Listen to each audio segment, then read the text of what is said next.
Hello, my dear friends. Welcome back to the Healthy Eating for Busy Women podcast. I'm so happy that you're able to take some time for yourself and listen to this episode, whether you have been with me for a while on this podcast or it's your first time. And if it's your first time, my name is Kat and I help type A, ambitious, maybe a little perfectionistic women heal their eating habits so they can eat healthy more naturally and lose weight for the last time. So I have been doing this work with women around the world for almost a decade now. And during that time, I have learned a lot about how to best support you all. And I have really honed a process in that time to heal our eating habits in a way that makes sense for each of us. And that's what I hope for every episode that I offer here on this podcast, is that you can use it to meet you where you're at right now. I think that there's going to be no cookie cutter solution or advice I or anyone could offer, right? But my hope is that you're able to approach these episodes with the discernment to see how it fits you and to open up your mind to new ideas. So before we get into today's topic, which I think is a really interesting one to talk about today, if you could do me a massive favor, if you have been with me for some time on this podcast and you have loved it, or if you find you enjoy today's episode, if you could do me a massive favor and leave a 5-star review on the podcast with a little something you learned from it. This is actually what tells podcasting platforms that this has value and that it is helpful, and it helps it get in front of more women who it could serve. So I appreciate you in advance, but let's get into today's topic, which is the humility of a weight loss journey. And when we think about the concept of humility, I don't think this is something that is brought up at all, really, when it comes to health and a weight loss journey. I don't think I've ever heard this brought up when I was really struggling. And it's such a big part of really healing and removing your food struggles and losing weight for the last time. Because what I know when we tend to be more accomplished or type A or intellectual is sometimes we can bring some ego into the equation when it comes to change. And this is not a character flaw. This is actually something that's very natural to do.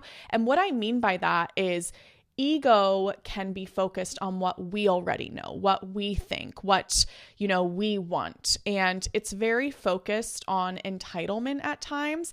And a part of entitlement that comes up when I coach women to weight loss is the thought, I deserve this to happen. I deserve to lose weight because of all the effort I put in. So even for you right now, I would want you to think about all of the effort that you've put into solving for your health. Maybe it's all the content you've consumed, the research you've done, the things you've tried. I want you to think about how much effort you have put in, right? And maybe it's off and on over the years, but it's probably stacked up at this point. And where potentially has that led to you, of course, feeling entitled to having the body you want or the health you want?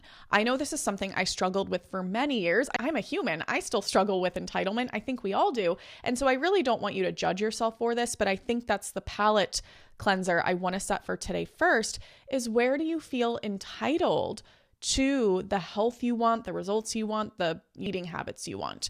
This can be a really important thing to address because it will show where we're not having humility in the process. And this is not to judge ourselves or beat ourselves up, which I know you might be tempted to do if you notice entitlement. That's not what I want you to do. I want us to use this awareness to fill those gaps for you. Because here is a very humbling part of this process. And it's actually a really specific thing when it comes to losing weight for the last time, because a couple of really big skills that you will have to learn to do this correctly is to heal your stress, to regulate your stress, and to communicate with your body in the form of hunger, fullness, satisfaction, things like that. So it's like communicating with your emotions and nervous system and communicating with your physical body. These are two areas of skills you're gonna have to master, and that is what I teach. That is what I take women through. And that process of learning to communicate with your body and your brain is incredibly humbling. And I'm going to explain why, and I'm going to explain what I mean. But this is something many of my clients do not expect. I certainly didn't expect this. And I know you're probably not going to expect this either. because I want to talk about when it comes to addressing your emotions or communicating with your body, why it's going to come up against potential entitlement and intellectualizing that you might be approaching health with. Because I'm going to give you an example of something that comes up a lot in coaching, which is normal. I'll have a client say, Kat, I'm listening to my body and I'm stopping when I'm full, but I'm not losing weight. Or when they learn to regulate stress, they might say, Kat, I'm checking with my emotions every day and I feel like I'm doing what I need to be doing, but the scale's not going down. Which makes sense. They're coming to me with a problem and that is why I am there to support them. But when this happens, what I want you to see when you're thinking, I'm doing this and I'm not losing weight, you're thinking something has gone wrong. You're assuming something is not working correctly. And this is a very specific mindset to have, so I want you to stay with me. When you think I'm doing it right, but the result is still not happening, all of your stuff is going to come up. And here's what it might sound like. I knew this wouldn't work. Right? Where you're doubting, you think this was too good to be true. You think my body is broken and I'm a special case and something's wrong with me. And there's a reason why this isn't working for me specifically. We can get into our pity mindset here, which again is totally normal. Now, as I mentioned, the biggest thing I see come up with these moments are entitlement and an attachment to certainty.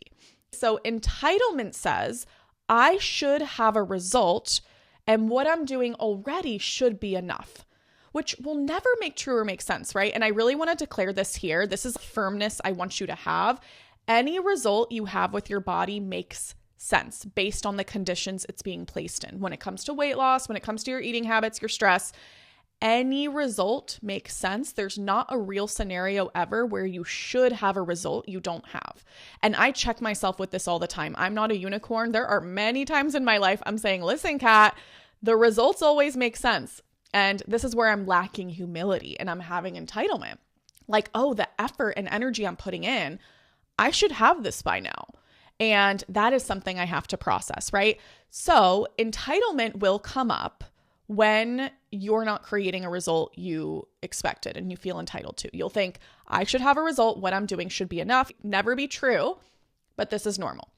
You'll also have, like I said, attachment to certainty. And what attachment to certainty is, this is actually not something all the humans experience. It's more so my clients who are very type A and intellectual. So this might apply to you, where attachment to certainty says, I just need to know what to do. That's all. I just need to know what to do. I just need to know the equation to create the weight loss. If I just knew that, this wouldn't be a problem. So if we're not losing weight, we'll think, well, I must not be doing the right equation. Something must be wrong in my approach I'm doing, right? Entitlement says I should have the result based on what I'm doing. Attachment to certainty says there must be something I'm missing right now and I don't already know. And this is where it keeps a lot of my women stuck, because what happens when we're entitled or we're attached to certainty is we are not going to be resourceful.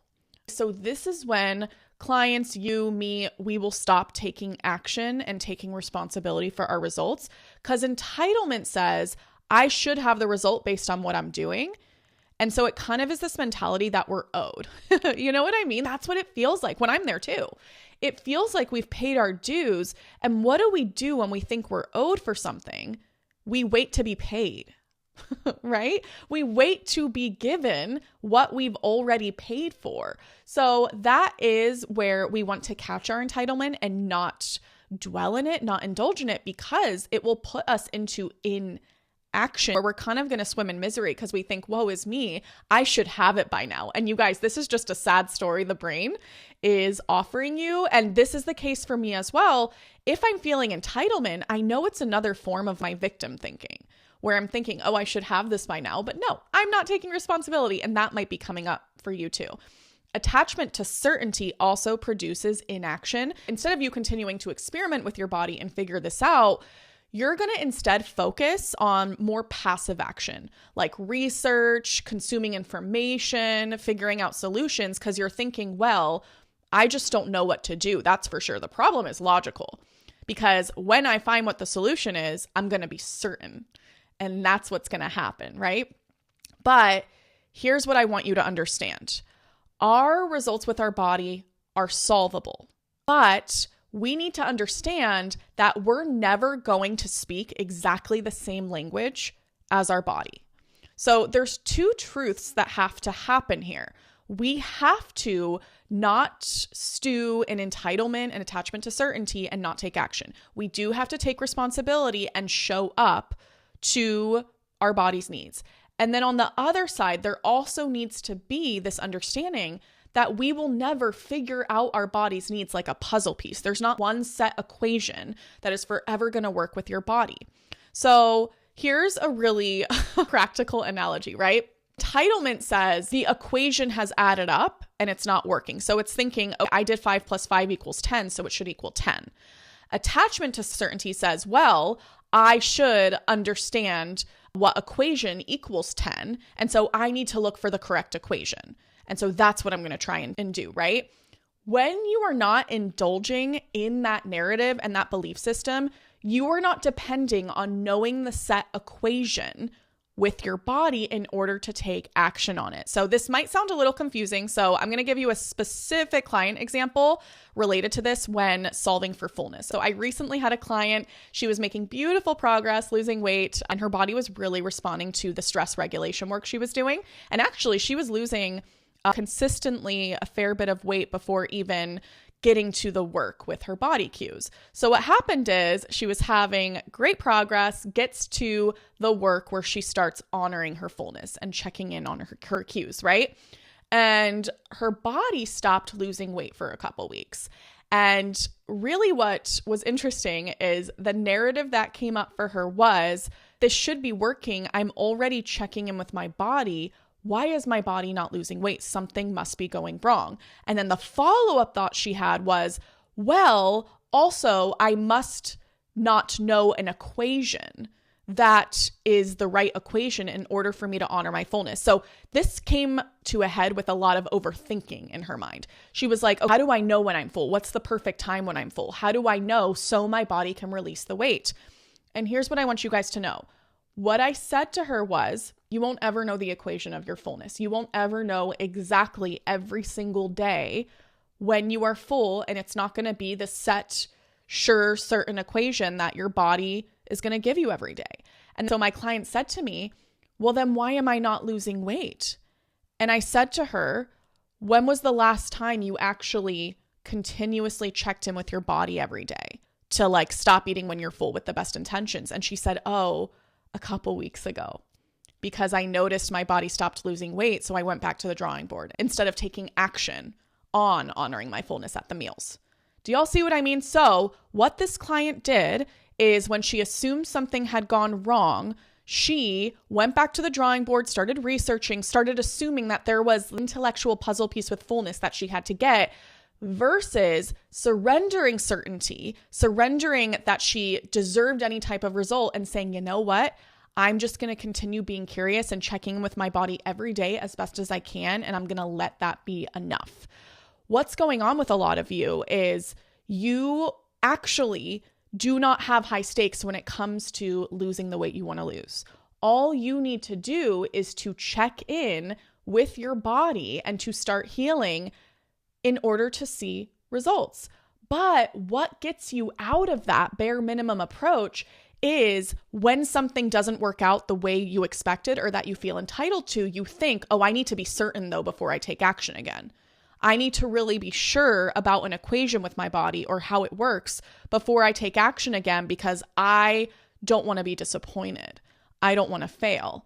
And what I'm telling you guys is that's why you don't have the result, because of that entitlement and because of that attachment to understanding a perfect equation.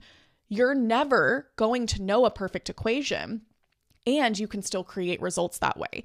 Does that make sense? So here are the two emotions that posture you the best in this work.